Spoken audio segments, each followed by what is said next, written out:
Hello everyone, welcome to my channel. So आज इस video में हम पढ़ने वाले हैं क्लास 10th मैथ्स एनसीईआरटी से chapter 9 application of trigonometry question number 2। Start करते हैं क्वेश्चन को रीड करना। First, a tree breaks due to storm and the broken part bind so that the top of the tree touches the ground making an angle 30 degree with it. The distance between the foot of the tree to the point where the top touches the ground is 8 meter. Find the height of the tree. देखिए इस question में क्या बोल रहे हैं कि हमारे पास कोई भी एक ट्री है। ओके, कोई भी एक ट्री है इस टाइप से। Let's suppose A B is a tree. Storm क्या होता है? तूफान। ओके, कोई भी एक तूफान आने की वजह से हमारा ट्री क्या होता है, इस सी पॉइंट से ब्रेक हो जाता है और ब्रेक होके इसका जो ये ऊपर वाला पार्ट होता है ये यहाँ हमारे ग्राउंड को टच करता है। ओके, इस पॉइंट को नेमिंग कर देते हैं डी। ओके, सो ये जो बीसी डिस्टेंस है यही हमारी इस सीडी के इक्वल होगी। सो बीसी जो डिस्टेंस है वही हमारी सीडी के इक्वल होगी। तो हमें बस यही बताना है कि जो हाइट ऑफ ट्री है A B is equal to कितना होगा इसमें, A C plus B C, और B C is equal to कितना होगा हमारे पास, सी डी। ओके, सो ये रफली स्केच था हमारे पास। अब हम इस क्वेश्चन को फेयर करते हैं। चलिए फेयर करते हैं। देखिए सबसे पहले क्या होता है, हम इस क्वेश्चन की फिगर ड्रॉ कर लेते हैं। फिगर ड्रॉ कैसे करते हैं? देखिए A B is a tree, A B, this is C. Okay, अभी यहां से टूटकर इस पॉइंट को टच कर रहा है। ठीक है, सो ये जो बी पॉइंट था हमारे ट्री का टॉप पॉइंट, यही ग्राउंड को टच करेगा। सो इसको हम बी ही कंसीडर करेंगे यहाँ पर। ओके, अब ये क्या बोल रहे हैं यहाँ पे कि जो डिस्टेंस है हमारा where the top touch is the ground is 8 meter. Okay, so A B जो होगा हमारे पास वो 8 मीटर होगा। एंगल कितना होगा? 30 डिग्री। ये जो ट्री ब्रेक करके ग्राउंड को टच करेगा कितने डिग्री पे टच करेगा? 30 डिग्री पे। Okay, so theta is equal to कितना हो गया हमारे पास? 30 डिग्री। अब हम इस क्वेश्चन को सॉल्व करते हैं। सो सॉल्व करते हैं। हाइट, सॉल्यूशन लिख लेते हैं यहाँ पे। Height of the tree is equal to X plus Y. Okay, इसको हम x कंसीडर कर लेते हैं और इसको हम y कंसीडर कर लेते हैं। Okay, so in triangle A B C, in triangle A B C. Okay, अब देखिए थीटा हमारे पास 30 डिग्री है।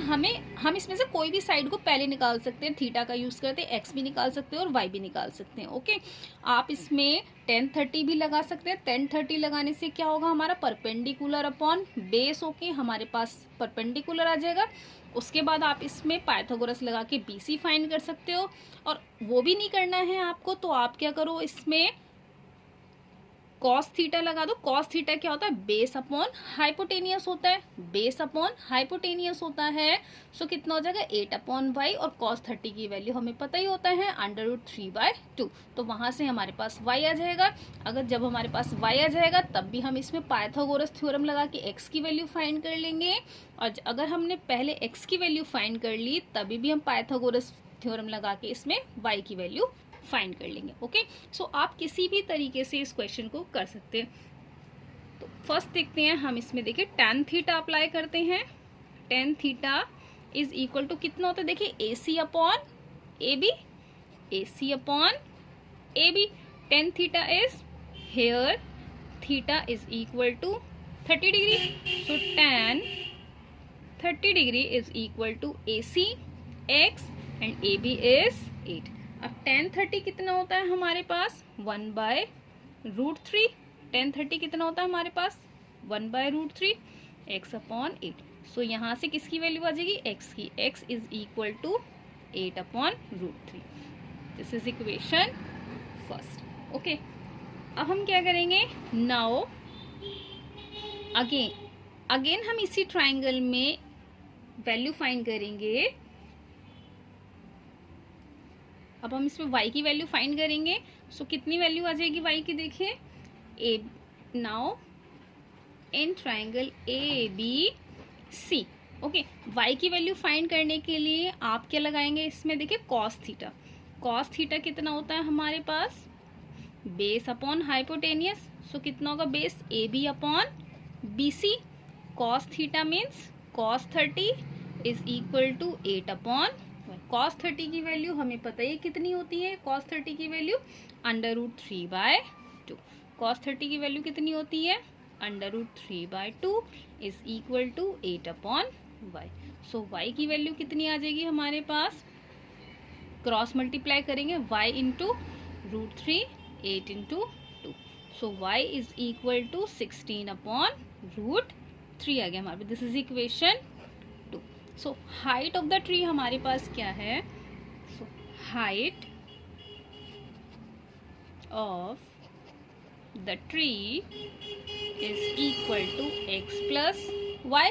अब x प्लस वाई की वैल्यू हम यहाँ पे पुट कर देंगे from equation first and second. यहाँ पे लिख देते हैं from equation first and equation second. Okay, तो x की वैल्यू कितनी है हमारे पास, 8/√3 एंड y की value from equation two 16 upon √3। Now solve this part.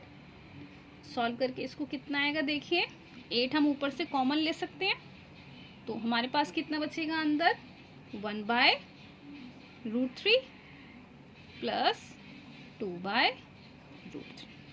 Okay, सो इसको जब हम सॉल्व करेंगे कितना आएगा, देखिए √3 भी कॉमन आ जाएगा, तो कितना बचेगा, 1 + 2 is equal to 8 upon √3 into 3। 8 3 ज़ा 24 अपॉन √3। सो इसको हम किस तरह से सॉल्व करेंगे, देखिए 24 इंटू √3 अपॉन √3। सो 24 √3 अपॉन 3, 3 1 ज़ा 3, 3 8 ज़ा 24। So height of the tree is equal to a√3। Okay, a√3 meter. So final answer लिख देंगे हम यहाँ पे, फाइनल आंसर लिख देंगे हम यहाँ पे, फाइनल आंसर होगा हमारा hence the height of the tree is equal to 8√3 metre. This is the answer. Okay, so अगर आपको ये वीडियो अच्छी लगी हो so please do like share subscribe my channel. Thank you.